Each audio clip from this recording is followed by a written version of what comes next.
नमस्कार, जय हिंद। मैं सौरभ स्वागत करता हूँ आपका आज की इस वीडियो में। आज बात करेंगे एक क्वेश्चन के ऊपर। That question is what is a business. देखो, गूगल पर, यूट्यूब पर बहुत सारे वीडियोस, बहुत सारे ब्लॉग्स, बहुत सारे डेफिनेशंस मिल जाएंगे इस रिलेटेड कि भाई बिजनेस क्या होता है। कोई कहेगा कि भाई प्रॉब्लम को सॉल्व करना बिजनेस होता है, कोई कहेगा कि भाई गैप को फिल करना बिजनेस होता है ना। बहुत सारी वीडियोस है, बहुत सारे कंटेंट है इंटरनेट पर अवेलेबल, जिसे आप चेक कर सकते हो कि व्हाट इज अ बिजनेस। तो मैं आज उसके बारे में बात नहीं करने वाला। मैं आज बात करने वाला हूँ कि आपका जो बिजनेस है, आपका जो प्रोडक्ट है, उसे लेकर आप एक स्केलेबल बिजनेस कैसे बना सकते हो। आप एक ऐसा बिजनेस कैसे बना सकते हो जिसकी कोई अपर लिमिट ना हो, है ना। देखो, यूजुअली हम जो बिजनेस करते हैं उसकी अपर लिमिट होती है, तो हमें उस अपर लिमिट को तोड़ना रहता है। तो अगर आप उस अपर लिमिट को तोड़ सके तो आप एक स्केलेबल बिजनेस बना सकते हो, तब आप एक प्रॉफिटेबल बिजनेस बना सकते हो, तब आप एक पैसिव इनकम सोर्स जनरेट कर सकते हो। देखो, पैसिव इनकम सोर्स जनरेट करना मतलब क्या होता है कि भाई आप काम करो या ना करो, पैसा आता रहे। सिंपल है, उसमें कोई डाउट नहीं। बट आपको पैसिव इनकम जनरेट करने के लिए एक पैसिव एक सिस्टम भी चाहिए, है ना।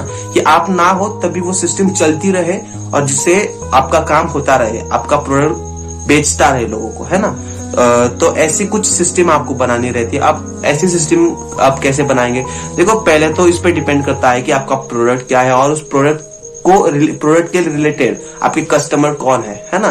तो एक सिस्टम बनाने के लिए, देखो, सिस्टम पहले ये जान लो कि क्यों जरूरी है। देखो, आप अगर सारा काम अकेले करोगे तो ऐसा नहीं कि आपको अगर मार्केटिंग आती है तो आपको सेलिंग भी आती हो, आपको मैन्युफैक्चरिंग भी आती हो, तो ऐसा नहीं होता। ठीक है, देखो, टीम इसलिए इंपॉर्टेंट है।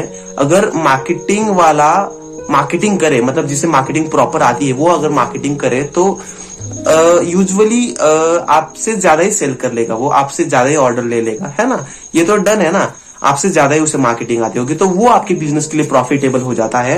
अगर आपको एक सेल्समैन चाहिए अच्छा, तो एक प्रोफेशनल सेल्समैन अगर आप हायर कर लेते हो तो वो यूजुअली आपसे ज्यादा ही सेल करेगा, है ना। तो इसलिए आपको एक टीम की जरूरत पड़ती है। और सेकंड एक रीजन ये है टीम की जरूरत पड़ने का कि भाई आपकी अवेलेबिलिटी वहां पर मैटर नहीं करती है। आप अगर ना भी हो तो वो चलता रहता है, सिस्टम की तरह चलता रहता है ना। कि ये हो गया सो ये हो गया सो ये, है ना। एक प्रोडक्ट ला रहा है, एक प्रोडक्ट का जो कच्चा माल है वो ला रहा है, उस पर कोई प्रोसेस और कर रहा है ना। मार्केटिंग कोई और कर रहा है, प्रोडक्ट कोई और बेच रहा है, डिलीवर कोई और कर रहा है। तो ऐसी सिस्टम अगर आपके पास हो जाती है तो आप एक स्केलेबल बिजनेस बना सकते हो, तो आप एक प्रॉफिटेबल बिजनेस बना सकते हो। आप एक टीम बिल्ड कर सकते हो, उसके लिए आप एक ऐसी सिस्टम बिल्ड कर सकते हो जिसमें आपको कुछ ना करना पड़े, बस आपका जो प्रोडक्ट है वो बिक जाए, है ना। और एक एक्सपर्ट सिस्टम, या फिर मैं कहूँ यहाँ पर आप बना सकते हो। अब सिस्टम कैसे बनाएंगे? आपके पास पैसा तो है नहीं, तो देखो, आपके पास पैसा नहीं है, बट आप एक कुछ पार्टनरशिप में कर सकते हो, या फिर मैं कहूँ कि कोलैबोरेशन में कर सकते हो। कोलैबोरेशन भी बहुत ही अच्छा विकल्प होता है। तो बहुत सारी टेक्निक्स होती है करने का। भाई तुझे मार्केटिंग आती है ना, मुझे सेल्स आती है, आजा मेरे साथ, हम कर लेते हैं, है ना। तू मार्केटिंग कर, मैं सेलिंग का संभाल लेता हूँ। और ऐसे कर करके आप टीम बिल्ड कर सकते हो। थोड़ा ऊपर जाके जब आपके पास थोड़ा बहुत पैसा आने लगेगा तब आप लोगों को रख सकते हो। तो ऐसे आप एक टीम बिल्डिंग कर सकते हो। देखो, टीम बिल्डिंग बहुत ही ज्यादा इंपॉर्टेंट होती है, क्योंकि सब काम आप अकेले नहीं कर सकते। ये हमेशा बात ध्यान रखना, है ना। लोग क्या करते कि भाई मैंने इस मंथ में 50,000 कमाया ना, तो मैं 50,000 ये मेरे पास ही रखूंगा, अगले मंथ में फिर 50,000 कमाऊंगा, है ना। क्यों लोगों में इन्वेस्ट करूं? भाई लोगों में इन्वेस्ट अगर तुम करोगे, है ना, 50,000 में कम से कम 2-3 लोग आएंगे। 2-3 लोग, अगर कोई आपकी मार्केटिंग कर रहा है, कोई आपकी सेल्स कर रहा है ना, तो ये तो डर है ना कि वो आपसे अच्छा ही करेगा, क्योंकि वो उस फील्ड में प्रोफेशनल है।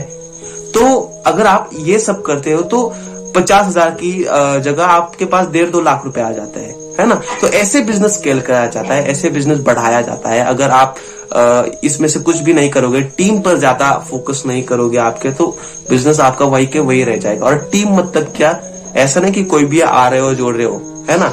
ऐसी टीम बिल्डिंग नहीं होती। टीम बिल्डिंग आपकी ऐसी होनी चाहिए कि उस काम में वो प्रोफेशनल होना चाहिए। प्रोफेशनल हो ना हो, बट एक्सपर्ट होना चाहिए। वो काम उसे उसका प्रॉपर आना चाहिए, तभी आपकी जो कंपनी है वो ग्रोथ करेगी, तभी आपकी कंपनी का जो वैल्यूएशन है वो बढ़ेगा। हाँ, वैल्यूएशन से मुझे याद आया कि भाई अगर आप ऐसा सिस्टम कुछ बना लेते हो, आपकी ऐसी कुछ ब्रांडिंग बना लेते हो, तभी आपकी कंपनी का वैल्यूएशन होता है। नहीं तो ये जो बेचने वाले होते हैं, कोई किसी ने डेयरी डाल ली, किसी ने शॉप डाल ली, किसी ने कुछ भी डाल लिया, बेचने के लिए बैठ गया मार्केट में, होटल डाल लिया, तो उसका कोई वैल्यूएशन नहीं होता है ना, उस बिजनेस का कोई वैल्यूएशन नहीं होता। अगर आप बेचने जाओगे तो भाई क्या बेच रहा है तू, मेरा होटल बेच रहा है, होटल का ही दाम मिलेगा तुझे अगर तेरा होगा तो, है ना। तो बिजनेस का जो वैल्यूएशन अलग चीज होती है और ये बेचना अलग चीज होता है, ठीक है। तो वैल्यूएशन अगर आपको बढ़ानी है तो आपको कुछ ऐसी सिस्टम बनानी होगी, है ना। उस सिस्टम का ही आपको लोग पैसा देते हैं, है ना। अगर आप इन्वेस्टमेंट के पास भी जाते हो, इस इन्वेस्टर्स के पास इन्वेस्टमेंट लेने, तो भी वो देखता है कि आपकी सिस्टम कैसी है, आपका नेटवर्क कैसा है ना। यूजुअली ये जो अदर्स बिजनेस होते हैं, ये जो ग्राउंड लेवल के बिजनेस होते हैं, उनमें ऐसा कुछ नहीं होता, सिस्टम नहीं होती, ब्रांडिंग नहीं होती है ना। बस ऐसा है, कोई शॉप ढूंढ लेते हैं, एक ब्रांडिंग के नाम पर एक बैनर लगा देते कि भाई मेरी ये डेयरी है, मेरी ये शॉप है, मेरे शॉप का नाम ये है। तो इसे कोई ब्रांडिंग नहीं कहा जाता है ना। ब्रांडिंग मतलब क्या, उसकी प्रॉपर मार्केटिंग होती है, उसकी प्रॉपर प्रोसेसिंग होती है ना। जो कस्टमर हैंडल करते हैं उसे प्रॉपर एक कंपनी कहा जाता है, एक प्रॉपर ब्रांड कहा जाता है उसे। तो उस टाइप का ब्रांड आपको बनाना है, उस टाइप का ब्रांड आपको डेवलप करना है। और वो ब्रांड डेवलप कैसे होगा, आपकी टीम से होगा, आपकी सोच से होगा, है ना, आपकी सिस्टम से होगा कि भाई आप मार्केटिंग कैसे करते हो, है ना। भाई मार्केटिंग यहाँ पर बहुत ही खतरनाक पॉइंट आ जाता है कि मार्केटिंग अगर आप जैसी करोगे वैसे ही आपकी प्रोडक्ट की छाप छूटेगी, है ना। आप अगर आपके हाथ से नेगेटिव मार्केटिंग हो जाती है तो वैसे ही छाप छूटती है ना। तो वहां भी आपका जो बिजनेस है वो स्केल होगा या फिर डाउन होगा, वहां पे डिपेंड करता है। अगर आपको बिजनेस बढ़ाना है तो भाई मार्केटिंग ऐसी कीजिए जो कस्टमर के माइंड को भा जाए, है ना। ऐसी मार्केटिंग कीजिए। मार्केटिंग मतलब यार ऐसा नहीं कि लाइटिंग लगाओ, ये लगाओ, वो लगाओ, इसे हम प्रॉपर मार्केटिंग नहीं कहेंगे। ये मतलब बहुत सुना है मैंने कि भाई तू एक काम कर, तू ना, तेरी दुकान है ना, तो ऐसी लाइटिंग लगा बाहर, है ना, फिर कस्टमर का ध्यान वहां पर जाएगा। भाई कितने कस्टमर का वहां पर जाएगा, जो कस्टमर वहां से गुजरेंगे उसका ही ध्यान जाएगा, है ना। आजकल जो डिजिटल मार्केटिंग है वो भी बढ़ती चली जा रही है, डिजिटल मार्केटिंग का जमाना है आजकल, ऐसे कहते हैं ना। तो डिजिटल मार्केटिंग, अगर जो भी आपका बिजनेस है वो डिजिटल होना ही चाहिए मेरे ख्याल से। आज हर एक के पास फोन है, आज हर एक के पास इंटरनेट है, यूज करता है। तो उस डिजिटल मार्केटिंग का छाप जो है उनके माइंड पर आपको छोड़ना ही चाहिए। और ऐसा कुछ कहे जिससे वो अट्रैक्ट हो जाए आपके इधर, ऐसा कुछ कहो जिससे वो आपके यहाँ खींचे चलाए, ऐसा कुछ दो उनको जिससे लेने के लिए वो फिर से आए। मतलब क्या, भाई तूने मुझसे कुछ प्रोडक्ट लिया, मैंने ये ले, ये कूपन है, ये कुछ ऐसी चीज है जिसकी वैल्यू करने के लिए तुझे फिर से मेरे पास आना पड़ेगा, ऐसा कुछ दो, है ना। ठीक है, ऐसी कुछ सर्विसेज प्रोवाइड करो कस्टमर को, ऐसे कुछ टूल्स प्रोवाइड करो कस्टमर को जिससे उसके माइंड को आनंद आए, जिससे उसके माइंड को मजा आए और वो टूल्स लेने के लिए लोग बार बार आए, है ना। ऐसे बहुत कंपनीज करते हैं, आपने अगर ध्यान से ऑब्जर्व किया होगा तो, ठीक है। इसलिए मैं कहता हूँ कि भाई लोगों को ऑब्जर्व करना सीखो, कंपनीज को ऑब्जर्व करना सीखो। ये जो शॉर्ट्स में बताते हैं कि भाई इसने वैसी कंपनी ग्रो की, वैसी कंपनी, इसकी वो स्ट्रैटेजी रही, सिर्फ ये स्ट्रैटेजी हमें सुननी नहीं है, उसे एक समझना भी है ना।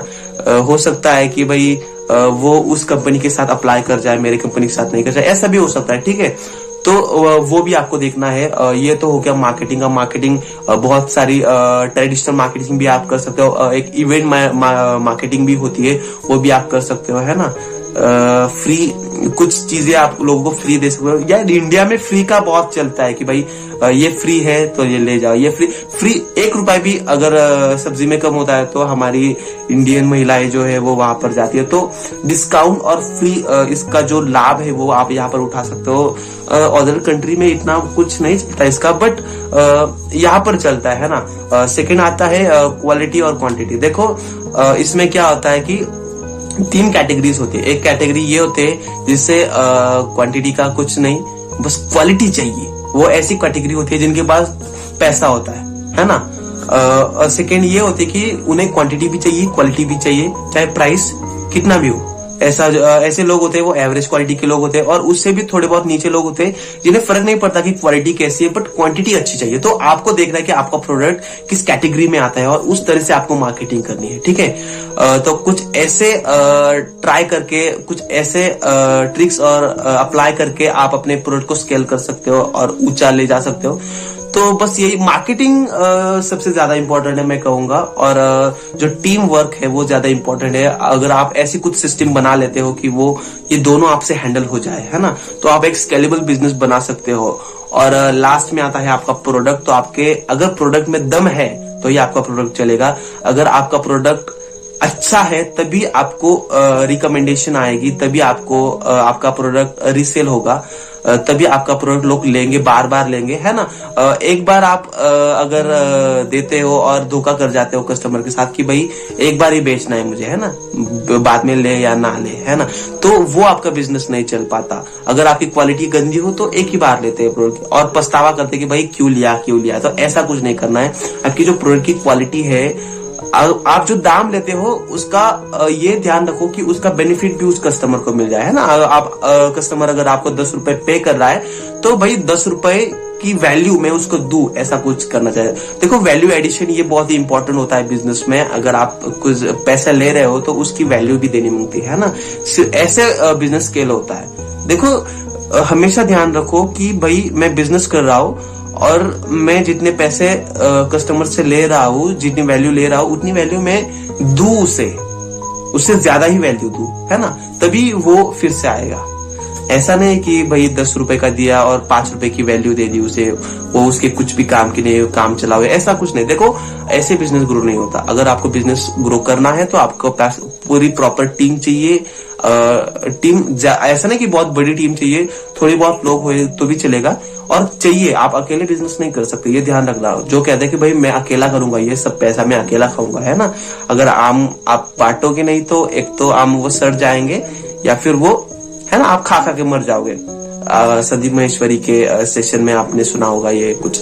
तो ऐसा करना है कि भाई सबको मिल बांट के आपको बिजनेस करना है, आपकी टीम को साथ लेकर के, आपके एम्प्लॉयज का जो ध्यान रख करके, केयर कर करके उनके साथ आपको बिजनेस ग्रो करना है। आप अकेले नहीं बिजनेस ग्रो करके। सेकंड, आपकी जो मार्केटिंग है वो अच्छी होनी चाहिए। थर्ड, आपका प्रोडक्ट अच्छा होना चाहिए, है ना। और अंतिम मैं कहना चाहूंगा कि इस टाइप का जब आप बिजनेस करते हो तब आपका बिजनेस स्केलेबल बिजनेस हो जाता है ना।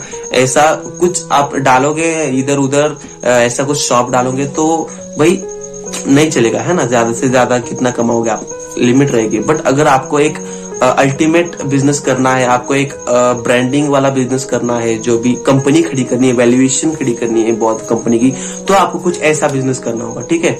तो बस आशा करता हूँ कि ये वीडियो आपको बहुत ही नॉलेजेबल रहा होगा, नॉलेजफुल रहा होगा आपके लिए। तो आपको अगर ऐसे वीडियोस देखने हैं तो आप हमारे चैनल को भी सब्सक्राइब कर सकते हैं, ठीक है। वृषाली एनजीओ फाउंडेशन हमारे चैनल का नाम है, वीएनजीओ फाउंडेशन इंस्टाग्राम ट्विटर का नाम है, तो वहां पर भी आप हमें फॉलो कर सकते हैं। ऐसे ही हम साथ साथ नॉलेज बांटते रहेंगे। तो थैंक यू सो मच।